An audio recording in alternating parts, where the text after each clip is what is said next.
Jadi latihan dalang ini sebenarnya seperti halnya ketika kita nge-gym, Mas. Iya. Awal ketika nge-gym mungkin arak push up yang 3 niku terus saya maksa banget saya wangel. Tapi setelah 2-3 kali latihan mesti semakin lemas. Seperti halnya ketika dalang. Sering kali ada pertanyaan dari teman-teman, Mas, nek dalang ki apa kakinya tidak kesemutan, apa ora gringgingen. Nah, itu Mas. Terus gimana tipsnya biar gak ngantuk? Sebenarnya gini, ketika badan kita fit, badan kita mungkin luas untuk melakukan kegiatan dan untuk teman-teman yang muslim nek le salat ya luas. Mesti untuk beberapa gerakan ya luas barang. Jadi tidak ada katakanlah kayak persendian yang tertekuk nek. Kesemutan kan seperti halnya kayak penyumbatan sendi atau apalah itu. Darah. Betul. Jadi gimana caranya supaya kita nggak kesepuntan seperti itu ketika sebelum dalang tetap pemanasan, Mas. Kayak cara dini ya pergangan otot, terus pemanasan lari-lari kecil. Ning ya aja ngasih kemeringat, masa arek dalang kemeringat kan ya sawang kurang skejo. Terus ngampet ngantuk ini sebenarnya gimana? Kalau saya mikirnya secara psikologis. Kalau secara psikologis kita melakukan hal yang mungkin itu hobi kita. Iya. Sepertinya orang nenek ngantuk.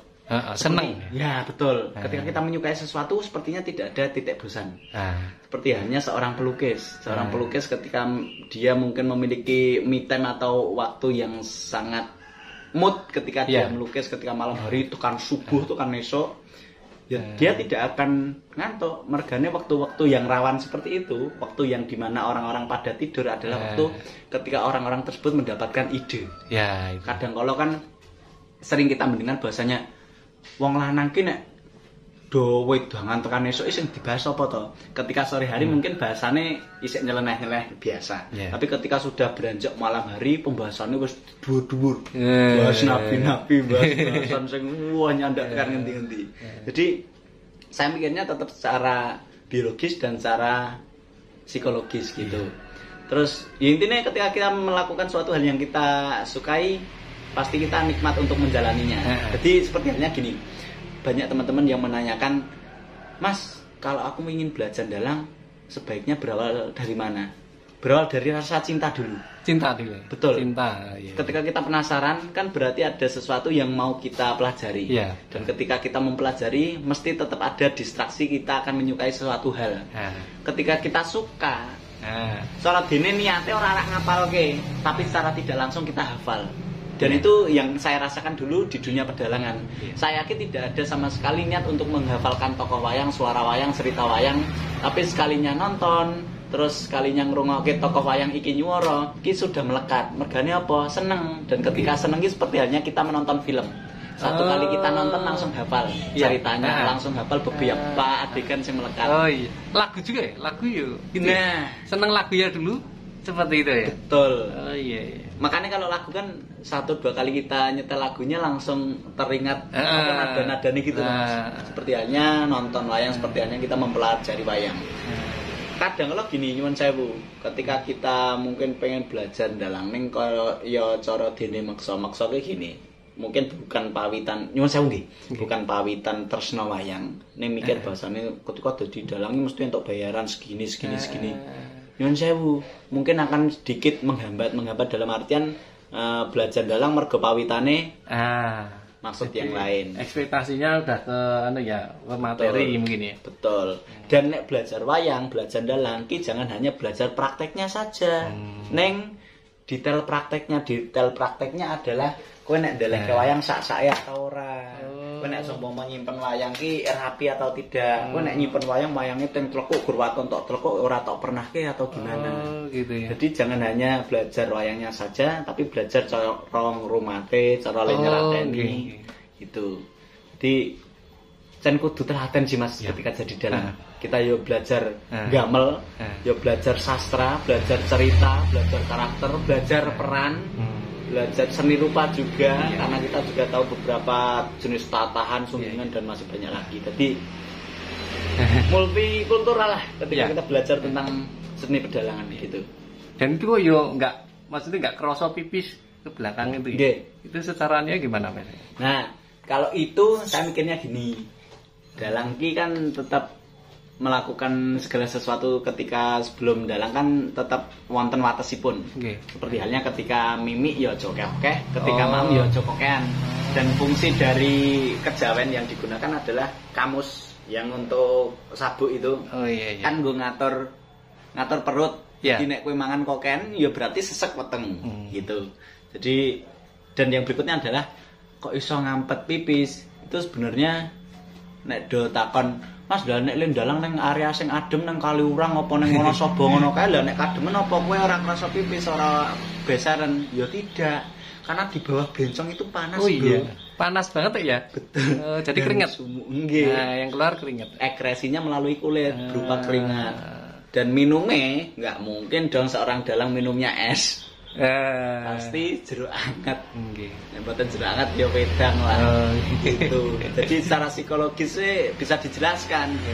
Dan untuk menjawab beberapa pertanyaan seperti halnya nganu nak dalang itu tetap gua aji-ajian rada bengek seperti itu. Gimana maksudnya? Buat saya enggak dulu.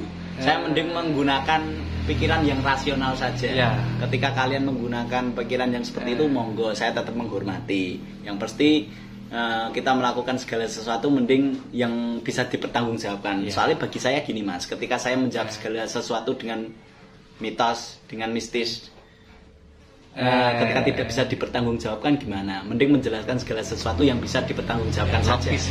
Logis. Tapi saya tetap menghormati ketika mereka ada yang melakukan poso prihatin dan lain-lain. Saya tetap menjalankan kok Mas. Dulu pernah dalang dengan lakon Banjaran Duryudono. Secara tidak langsung kan ada bagian rubuhan. Bagian pas Bratayuda Jabinangun. Saya tetap nyerateni prihatin, puasa muteh ketika pentas. Dan alhamdulillah ya lancar mendapatkan juara. Walaupun ada 1-2 pengrawit saya yang ngambruk juga. Gitu. Jadi tetap diimbangi sih ketika berada di dunia seni, karena dunia seni yang paling panjang waktu pentasnya adalah bagi saya wayang. 6 jam, Bro. 6 ya, Mas? 6 jam, jam 9 sampai sebelum subuh. Dan wayang itu seperti orkestra itu tuh. Orkestra tapi kok versi Jawa itu ya, Mas.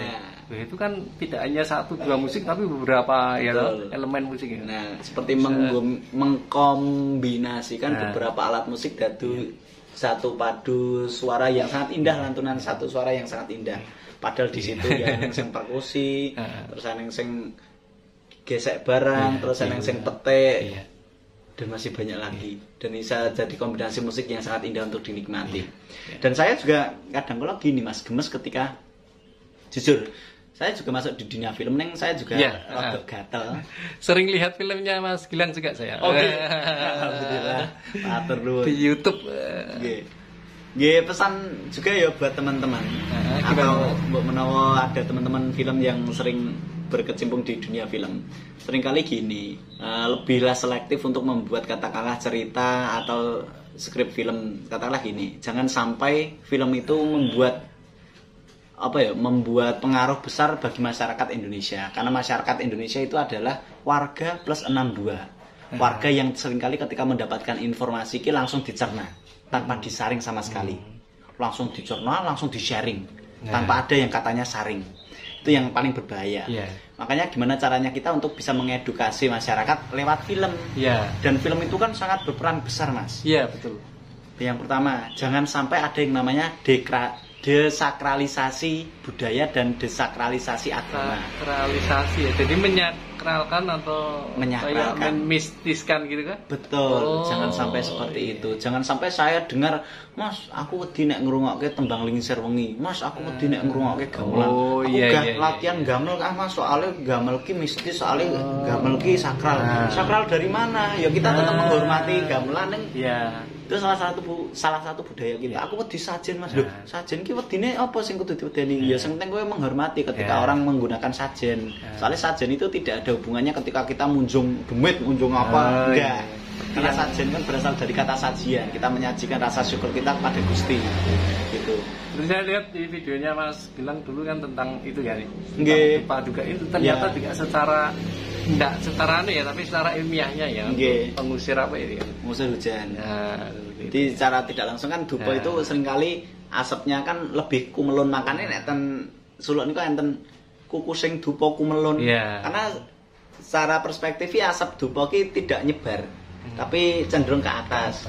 Dan asap dupa kan cenderung hangat. Nah, hangat kan berarti katakanlah awan yang cenderung dingin ki biasanya sumingkir. Itu mungkin secara apa kuwi jenenge secara IPA ya.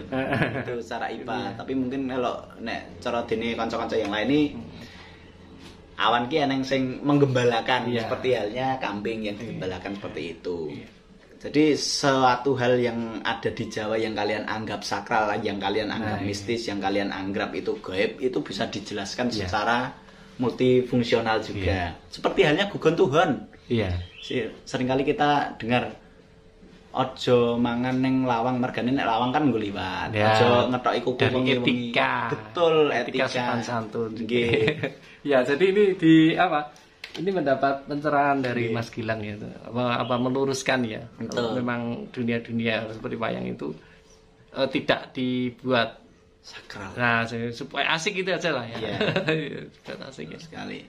Soalnya gimana caranya buat kita ngenalin generasi muda dengan budaya tradisional ini dengan cara yang gampang lewat ini. Dan gimana caranya kita bisa mempresentasikan dengan penjelasan yang lebih singkat, padat dan jelas. Karena yang dicari generasi muda itu sekarang itu. Karena kita menggunakan bahasa sing ndaki-ndaki, ngantuk. Gitu. Gimana caranya kita mempresentasikan dengan cara yang lebih lugas gitu.